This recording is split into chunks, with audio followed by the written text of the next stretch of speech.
Hi friends, நம்ம விஜய் மல்லி ஸ்டோரியில் வந்து பார்க்கறக்கே அவ்வளோ அட்டகாசமாக இருந்தது. மல்லி சீரியல் எபிசோடு அப்படின்னே சொல்லலாம். ஸோ யார் யாருக்கெல்லாம் பிடிச்சிருக்கோ லைக் பண்ணி சப்ஸ்கிரைப் பண்ணுங்கள் ஃப்ரெண்ட்ஸ். இப்போ வந்து பார்த்தீங்கன்னா மல்லி சரி அண்ட் தென் விஜய் சரி அண்ட் தென் இந்த இவங்க தேவசேனா மேடம் சரி அவ்வளோ சந்தோஷமாக இருக்காங்க. விஜய் வந்து பார்த்தீங்கன்னா மல்லிக்கு தேங்க் பண்ணுறது அண்ட் தென் அந்த தேவசேனா மேம்க்கு தேங்க் பண்ணுறது அப்படிங்கிற மாதிரி ரெண்டு பேர் கையை வந்து சேர்த்துட்டு நின்றுட்டு இருக்காது, அழுகிறது, இந்த மாதிரி விஷயங்கள் வந்து ஆனந்த கண்ணீராக வந்து முடிஞ்சிருக்கு.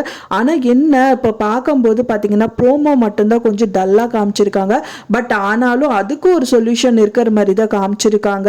ஸோ இது பார்க்கறக்கே சந்தோஷமாக இருக்குது அப்படின்னே சொல்லலாம். ஸோ அதை பற்றி தான் நம்ம இந்த வீடியோவில் நம்ம ஷேர் பண்ண போகிறோம். நேற்று வரைக்குமே மல்லி சீரியலில் வந்துட்டு விஜய் ரொம்பவே தேங்க்ஃபுல்லாக வந்துட்டு அந்த தேவசேனா மேம்க்கு தேங்க் பண்ணுறாரு, மல்லிக்கும் வந்து தேங்க் பண்ணுறாரு. நீங்கள் எனக்கு தேங்க் பண்ணாதீங்க, மல்லிக்கு தேங்க் பண்ணுங்க, ஏன்னா அவங்க தான் வந்து பார்த்தீங்கன்னா வந்துட்டு பொறாமப்படுற மாதிரி நடந்துக்கிட்டாங்க. ஏன்னா உங்களையும் சரி வெண்பாவையும் சரி வந்துட்டு அவங்களை வந்து கண்டிப்பாக விட்டு கொடுக்க கூடாது அப்படின்னு சொல்லிட்டு நிறைய விதத்தில் போராடுறாங்க. எனக்கு நான் இப்போ வெறும் லாயராக இருந்தனே தவிர எனக்கு எல்லாமே வேண்டியது எல்லாமே மல்லி தான் பண்ணி கொடுத்தாங்க அப்படின்னு சொல்லிட்டு விஜய் கிட்ட சொல்கிறாங்க. அது மட்டும் இல்லாமல் வந்துட்டு இப்போ மெயினாக இப்போ இந்த கேஸை ரன் பண்ணணும் அப்படின்னா மல்லி கிட்ட ஒரே ஒரு விஷயம் தான் வந்துட்டு தேவசேனா இப்போத்துக்கு கேட்டிருக்காங்க. அவங்க என்ன கேட்டிருக்காங்கன்னா, இப்போ அவங்க விஜயோட ஃபர்ஸ்ட் ஒய்ஃப் இறந்தாங்க இல்லையா, ஸோ அவங்க போஸ்ட்மார்ட்டம் ரிப்போர்ட் வந்து எனக்கு கண்டிப்பாக வேணும். ஸோ அது இருந்தால் மட்டும்தான் வந்துட்டு கொஞ்சம் யூஸ்ஃபுல்லாக இருக்கும் அப்படிங்கிற மாதிரி சொல்லியிருக்காங்க.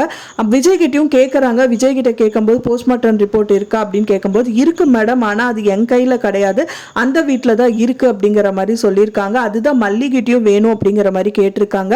ஸோ அதுவும் வந்துட்டு கண்டிப்பாக மல்லி எடுத்து கொடுப்பாங்க. ஏன்னா முதல்ல வந்து விஜய்க்கு வந்துட்டு அவங்க வேலைக்கு போகணும் அப்படிங்கிறதுக்காக அந்த ஒரு ஃபைல் வந்து அவங்க வீட்டில் மாட்டிக்கிட்டுன்னு சொல்லிட்டு அன்னபுண்ணியமா அந்த மல்லி வந்துட்டு இப்போ எடுத்து கொடுத்தாங்க. ஸோ அதே மாதிரியே வந்து பார்த்தீங்கன்னா இந்த விஷயத்தில் வந்துட்டு அவங்க வீட்டில் இருக்கிற அந்த கேஸ் ஃபைலை வந்து எடுத்துட்டு வரக்கு நிறைய சான்சஸ் இருக்குன்னு நம்ம நினைச்சோம். பட் ஆனால் அவங்க டைரக்டாகவே வந்துட்டு ஒரு ஆஃபீஸ்க்கு போயிட்டு அண்ட் தென் அதுக்கான டீட்டெயில்ஸ் எல்லாமே சேகரிச்சிடுறாங்க. சேகரித்து மட்டும் இல்லாமல் டாக்டர் கிட்டே டைரக்டாக போய் கேட்குறாங்க அப்படின்னே தெரிய வருதுன்னு நினைக்கிறேன். ஸோ அவங்க வந்து பார்த்தீங்க அப்படின்னா எல்லோ கலர் கவரில் அந்த ரிப்போர்ட்டை வந்து கொடுக்குறாங்க. அதை வந்து அன்னபுண்ணியம்மா வாங்கினது மட்டும் இல்லாமல் அவங்களுக்கு தேங்க்கும் பண்ணிட்டு வராங்க. ரொம்பவே தேங்க்ஸ் சார், இது கொடுத்தது ரொம்ப சந்தோஷம் எங்களுக்கு அப்படின்னு சொல்லிட்டு அங்கேருந்து வராங்க. ஆனால் வந்து எப்படி அது மாறுச்சு அப்படின்னே தெரியல. ஸோ அந்த ரிப்போர்ட் வந்து பார்த்தீங்க அப்படின்னா வந்து ராஜி கையில் மாட்டிருச்சு. ராஜி கையில் மாட்டது மட்டும் இல்லாமல் ரஞ்சிதா கிட்ட கொடுத்து படிக்க சொல்கிறாங்க. ஸோ இதை படித்த உடனே ரஞ்சிதா என்ன ராஜிமா இது என்ன இப்படி வந்திருக்கு அப்படிங்கிற மாதிரி சொல்கிறாங்க. அவங்க என்ன சொல்கிறாங்க அப்படின்னா அது ஃபுல்லாமே படித்து பார்த்துட்டு இந்த கேஸில் வந்துட்டு இவங்களை கொண்டு அதாவது ரேணுகாவை வந்து பார்த்திங்கன்னா மர்டர் பண்ணலை, அவங்களாம் செத்த மாதிரி தான் வந்துட்டு இந்த ரிப்போர்ட்டில் இருக்குது அப்படிங்கிற மாதிரி ராஜி கிட்ட வந்து சொல்கிறாங்க. அதை கேட்டோன்னா ஆமாம் இதுதான் அதோட ஒரிஜினல் ரிப்போர்ட், பட் ஆனால் வந்து நான் மல்லிகிட்ட உங்ககிட்ட நான் கொடுக்க சொன்னது வந்துட்டு வேற ரிப்போர்ட்டு அப்படிங்கிற மாதிரி வந்து ராஜி சொல்கிறாங்க. இது எல்லாமே வந்துட்டு பக்கத்திலே நின்றுட்டு மனோகர் பார்த்துட்டே இருக்காரு. பார்த்துட்டே இருக்கிறது மட்டும் இல்லாமல் அவங்க யாருக்கு அன்னபூர்ணி அவங்க பெரியம்மாக்கு கால் பண்ணுறாங்க. கால் பண்ணி அன்னபூர்ணி அம்மா கிட்ட சொல்கிறாங்க, நீங்கள் கையில் வச்சிருக்க ரிப்போர்ட் வந்து ஃபேக் ரிப்போர்ட், இது ஒரிஜினல் கிடையாது அப்படிங்கிற மாதிரி சொல்கிறாரு. அதை பார்த்தோன்னே மல்லி அப்போ தான் வந்து அந்த கவரில் வந்து எடுத்து பார்க்குறாங்க. அப்போ தான் தெரியுது ஒயிட் கலர் வெறும் A4 ஷீட் பேப்பர், அதில் ஒன்றுமே இல்லை அப்படின்னு சொல்லிட்டு அவங்களுக்கு தெரிய வருது. அதை பார்த்தோன்னே மல்லி பயங்கர ஷாக் ஆகிடுறாங்க, என்ன பண்ணுறதுன்னே தெரியாமல். பட் ஆனால் இதுக்கும் அவங்க ஒரு பிளான் சூப்பராக போடுறாங்க. அண்ட் தென் வந்து பார்த்தீங்கன்னா விஜிலன்ஸ் ஆஃபீஸர்ஸ் வராங்க. அண்ட் தென் வந்துட்டு இவங்க வீட்டெல்லாம் புரட்டி போடுறாங்க. புரட்டி போட்டதில் வந்து பார்த்தீங்கன்னா மனோகர் வந்துட்டு அங்கே வந்து என்ன நடக்குது அப்படிங்கிறது கிளியராக பார்க்குறாரு. ஸோ அங்கே போயிட்டு அவங்க ரூமில் எல்லாமே சர்ச் பண்ணுறாங்க. சர்ச் பண்ணுறது மட்டும் இல்லாமல் அவங்க கேஷ் வச்சது எல்லாமே பெட் மேலெல்லாம் தூக்கி போடுறாங்க. மனோகரை பார்த்துட்டு என்னது கேஷ் எல்லாம் தூக்கி வீசுறீங்க இப்படி பார்க்கும்போது தான் தெரிய வருது. ஸோ அவங்க வச்சிருக்கிற ரிப்போர்ட் ஒரிஜினல் ரிப்போர்ட் வந்து அவங்க பெட்டு கீழே வச்சிருக்காங்க. அந்த எல்லோ கலர் கவரையும் பார்க்குறாரு. ஸோ அதை பார்த்தோன்னே கண்டிப்பாக அவர் என்ன பண்ணுவார், கொண்டு போய் கண்டிப்பாக வந்துட்டு மல்லிகிட்ட தான் கொடுக்க போகிறாரு.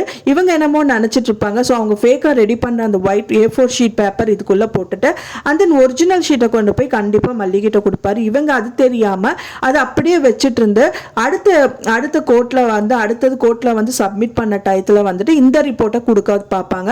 ஸோ அவகிட்ட வந்து ஃபேக் ரிப்போர்ட் தானே இருக்குது, நம்ம பயந்துக்க வேண்டியதில்லை அப்படின்னு தான் இவங்க நினச்சிட்டு இருப்பாங்க. பட் ஆனால் மல்லி வந்து ஒரிஜினல் ரிப்போர்ட்டை கொடுத்துருவாங்க.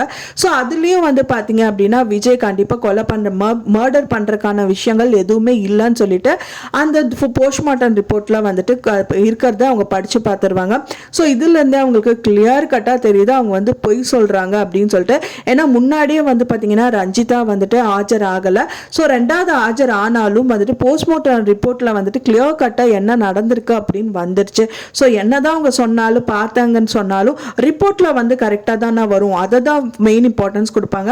ஸோ பொய் சொல்கிறதுக்கு நிறையவே சான்சஸ் இருக்குது அப்படிங்கிறது அவங்களுக்கு தெரியும். ஸோ இந்த ரிப்போர்ட் தான் உங்களுக்கு கடைசியாக கிடைச்ச ஆதாரம். அண்ட் தென் வந்து பார்த்தீங்கன்னா இதையே வச்சுட்டு பார்த்தீங்கன்னா விஜய் கூடி சீக்கிரமே வெளியில் வந்துடுவார்.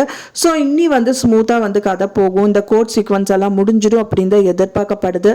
ஸோ நீங்கள் என்ன நினைக்கிறீங்க? உங்களோட கருத்துக்களை மறக்காமல் எனக்கு கமெண்ட்டில் ஷேர் பண்ணுங்கள் ஃப்ரெண்ட்ஸ். நான் சொன்ன இந்த தகவல் உங்களுக்கு பிடிச்சிருந்தா மறக்காமல் லைக் பண்ணுங்கள், ஷேர் பண்ணுங்கள், கமெண்ட் பண்ணுங்கள், சப்ஸ்கிரைப் பண்ணுங்கள். மேலும் இன்னொரு மல்லி சீரியல் அப்டேட்டோட நெக்ஸ்ட் மீட் பண்ணுறேன். தேங்க்ஸ் ஃபார் வாட்சிங் மை வீடியோ ஃப்ரெண்ட்ஸ். நெக்ஸ்ட் வீடியோவில் பார்க்கலாம்.